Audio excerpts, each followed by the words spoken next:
અંબેડકર ચોકની પાસે રાતે gas line નાખવાનું પુશિંગથી લાઈન નાખવાનું કામગીરી ચાલતી હતી અને જે મુખ્ય ગેસની નળિકા છે એ છે સાથે પાણીની લાઈન બેઓમાં ભંગાણ થઈ ગયું છે. એના લીધે રાતે મોડાથી ગેસ આવતો બંધ થઈ ગયો છે. લોકો સવારે 5 વાગ્યાથી 5:30 વાગ્યાથી લોકો જે કંઈ ગેસનો વપરાશ હોય, ચા મૂકવા જાય, લોકો ગરમ પાણી કરવા જાય, એ ત્યારે લોકોને ખબર પડી કે ગેસ આવતો નથી. એટલે અમને જેવા ફોન આવ્યા એટલે તપાસ કરી તો અહીં ગેસનું મોટું ભંગાણ છે.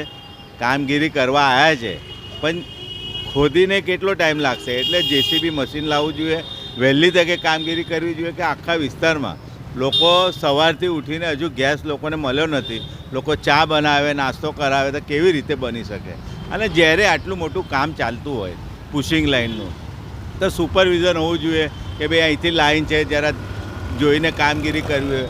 પણ રાતે જે ઇજારદાર હોય, જે કામ મજૂરો હોય, એ જ કામ કરતા હોય, એમના જે મુખ્ય માણસ હોય ખરેખર એને પણ ઊભું રહેવું જોઈએ ને એના લીધે ન ઊભા રહેવાના લીધે આવું ભંગાણ થાય, લાઈનો તૂટી જતી હોય છે ને એના લીધે વિસ્તારના લોકોને ઓછામાં ઓછા 20,000 થી 25,000 લોકોને ગેસ નથી મળ્યો. હજુ કેટલા વાગ્યા? 10 વાગવા આવ્યા. તમે જો લોકોને ગેસનો હજુ મળતો નથી. એટલે એવી પરિસ્થિતિ ગંભીર છે. અમારી એવી માગણી છે કે વહેલી તકે આ જે લાઈન ભંગાણ થયું છે તો વહેલી તકે એને રિપેર કરીને વિસ્તારના તમામ લોકોને પૂરતા પ્રેશરથી ગેસ ને જે પાણીની લાઈન તૂટી જાય એને રિપેર કરવામાં આવે એવી અમારી માગણી.